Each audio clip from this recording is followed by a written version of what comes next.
Hello, all my friends who are bound for Earth. It's me, Onion Creature, and today I'm going to bring to you a review of a recent documentary film. This came to my attention on social media late last year, and it's essentially a documentary chronicling the Earthbound franchise as well as the fan base that formed around it. Personally, I opted to get to the physical version, which I think I just saw is sold out, sadly, but will be in stock eventually again. But the digital rental is still available. This is a neat project that I saw and thought, I would like to check that out. It brings up a lot of interesting talking points about the Earthbound/Mother series as well as its fan base. It'll be pretty fun to delve into it, so let's take a closer look. The subject matter is Earthbound and the fan site starman.net and just the Earthbound fan base in general and how they've sort of contended with Nintendo and struggled with them over the release of various titles, specifically Mother 1 and then of course Mother 3. So I saw the trailer for this on, YouTube or something a while back, and I thought, I'm gonna check that one out. So I pre-ordered the physical copy. It's a Blu-ray. It was actually delayed a bit. It was supposed to ship in December, but it ended up shipping in January. But it's a really nice physical edition. I am indeed a physical media Chad when it comes to film. But yeah, really nice case. It has the film's main artwork on the front and, a description on the back. I enjoy the imagery that they've used. It's sort of 90s/ Earthbound related objects spread across a desk. There's some little Easter eggs in there too. It's just really nice. Communicates the vibe of the film well. And then you also get a sticker with the logo of starman.net. So I'll give a bit of context of my relationship to Earthbound and how that relates to the film. I have played Earthbound as well as the fan translation of Mother 3, and I've played through a chunk of Mother 1. Though I'll admit, it's not my favorite, and it is a bit dated, though I do plan on finishing it eventually. So this movie is mostly about Earthbound, but it does cover Mother 1 as well as Mother 3. But of course, the fan base in the US is mostly focused on Earthbound, which until Earthbound Beginnings was released on the Wii U, was the only Earthbound game that was made available outside of Japan. So it covers the history of the Mother series and how Earthbound was released in the US and the unique marketing campaign that was used for Earthbound that's sort of controversial and many fans view as kind of a failure to communicate the appeal of the product. So we have that history with some interviews of relevant parties, such as the guy who translated the original Mother 2 into English, as well as some people from Nintendo Power Magazine. And then the main bulk of the film is really about starman.net and its creation. It's a well-known site for a variety of reasons, and that's gone over in the film, and you meet the different people that were involved in its creation. They actually have two actors in the film portraying younger versions of two of the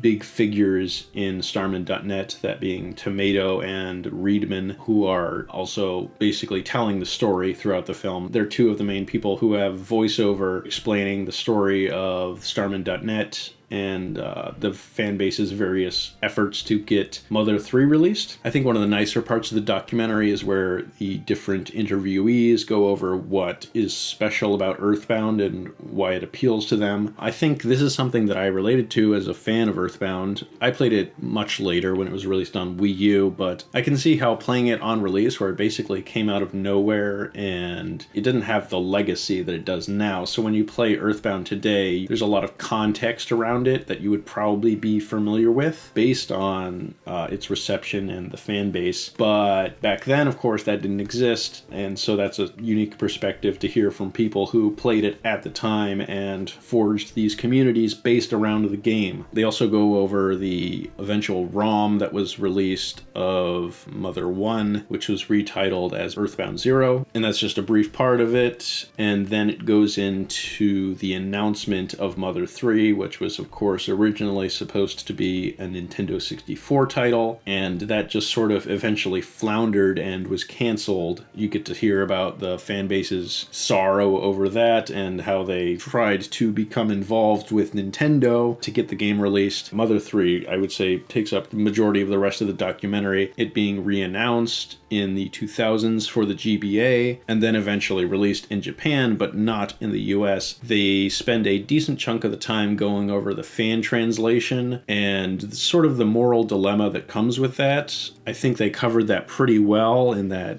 it's not legal, but this does allow people to play the game who otherwise would not be able to. And so in the end, even though there is somewhat a dilemma around that, they do end up deciding to release it. Yeah, I think some interesting questions are raised about emulation and piracy and commercial art. I think that's actually a pretty interesting part of the documentary and covers the topic in a well-rounded way. Yeah, just tells the story of that game's legacy. After the fan translation release, they just sort of go into the more modern history of the series, which isn't much. Earthbound 1 was eventually released as Earthbound Beginnings on the Wii U, and then the movie ends with a look at the current lives of the people who founded Starman.net, what they're up to. This is a Fangamer-made product, and so there's a brief mention of how Reedman from Starman.net eventually founded Fangamer, which sort of sprung to life from a Earthbound-related book, I believe, that they had made and then were shipping out, and then they expanded that business into a fairly well-known distributor of video game-related goods. Basically, the final thing is a short interview with Shigesato Itoi, the creator of the Mother series, which definitely is a highlight. I might consider this element a spoiler, but it's included in the trailer, and pretty early on in the film, there's some voiceover from Itoi. He comes across as very personable and actually appreciative of the fan base, which is kind of unique to see. I mean, obviously he's not a Nintendo employee, but he is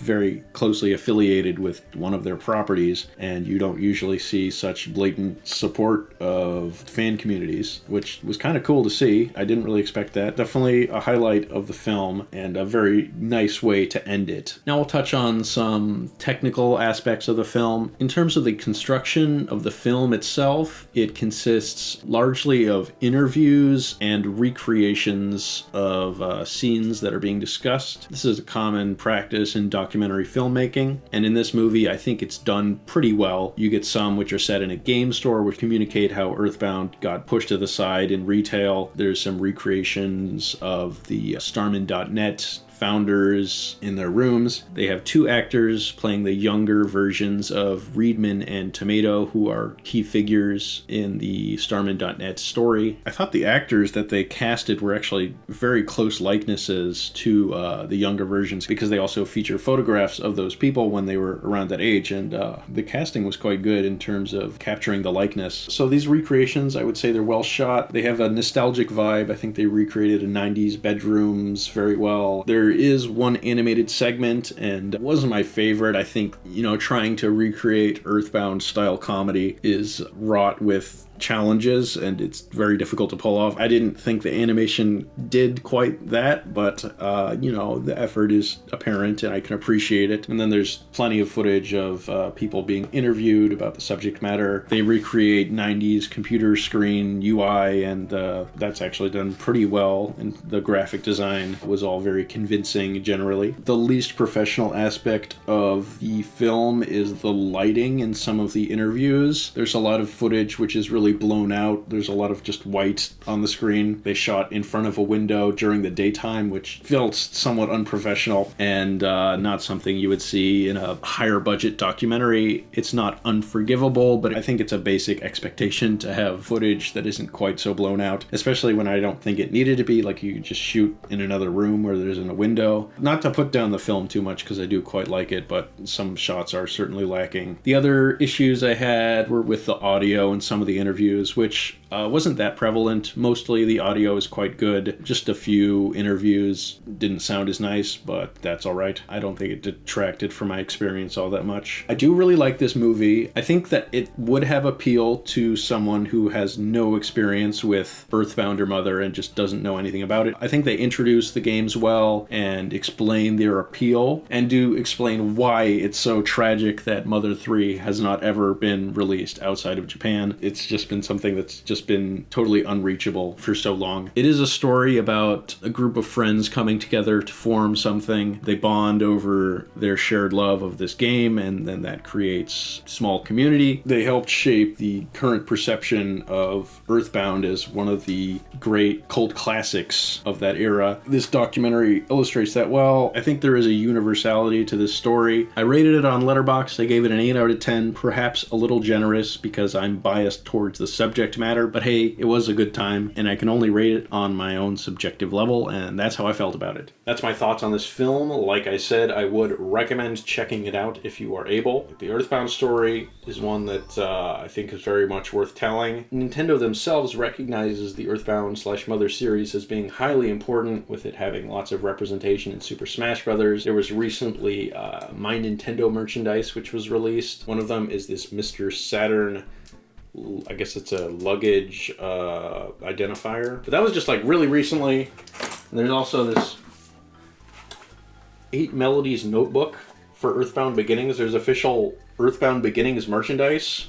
Super weird. Then of course we have Lucas and Ness and Smash Brothers and various stages and songs from the Mother series in Smash Bros. So Nintendo's, how they sort of perceive this series is very weird. I find the refusal to localize Mother 3 to be really profoundly interesting. It really minimizes the amount of people who can play this title easily, and I think that's kind of tragic, since this is, in my opinion, one of the great works of art in the video game sphere. It really is a tremendous work, and that's just one aspect of the documentary, is the injustice of that never releasing outside of Japan, and how fans addressed that as best they could. But you know, there's only so much you can do as fans. But yeah, just a really very good documentary. As I said, I had the minor technical quibbles with it, but I won't hold it against it that much, and the overall experience of viewing it was quite